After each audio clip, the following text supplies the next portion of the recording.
You know, ESG is a very challenge point for Brazil. You know, how change, you know, the social things, because the inequality in Brazil is huge. Brazil is the, I think nowadays in the list, the ranking of inequality around the world, it's in the fifth place. So a rich country like Brazil, but with all this inequality, you know, you know, maybe you saw something about. Yeah, we can see like that's something I couldn't know about you guys, but the luck we have as European, like when we come here, we realize as much as we are lucky to have everything we want, like the health, a family in a good health, like houses and everything. The opportunity to travel. And the opportunity to travel and to study, to everything. And when we come here, as he talked in his speech, some Brazilians work all the day to pay their studies at night, and they finish at maybe 11 p.m. To start again at 6 a.m. In the morning. So it's something I didn't realize. And can you imagine? You think now about after the Second World War, Europe faced maybe 5 decades, no, of peace, of relative peace. You know? And you know, you see in the 3 generations how things can change. You know, in 3 generations of relative peace, you know?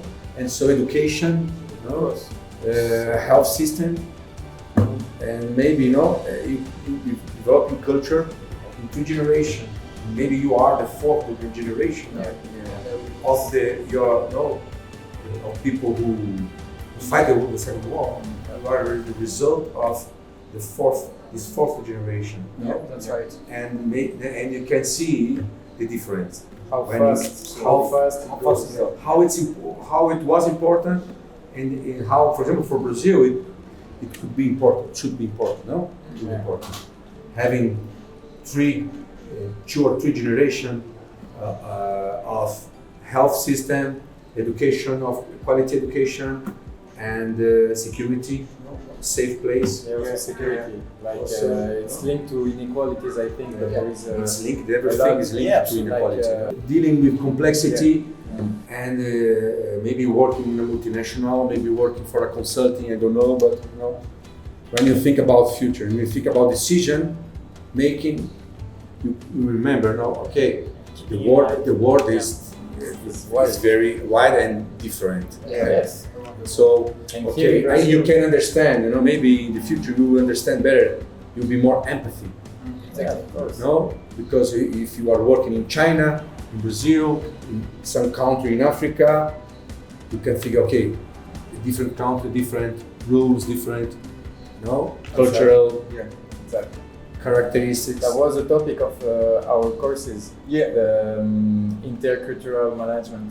How to deal with people from all around the world, and some Asiatic people are more cold and more formal, whereas like more South America or even Africa are more informal, warm and very in the relation face to face. But when you go outside and you leave it, 3-4 months, you change your perception.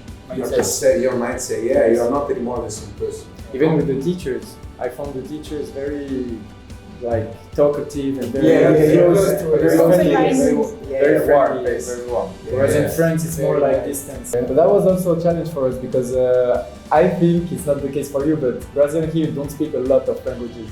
So if you want to talk, we have to adapt a lot to speak in Portuguese or Spanish or Portuñol. They speak a lot of Portuñol.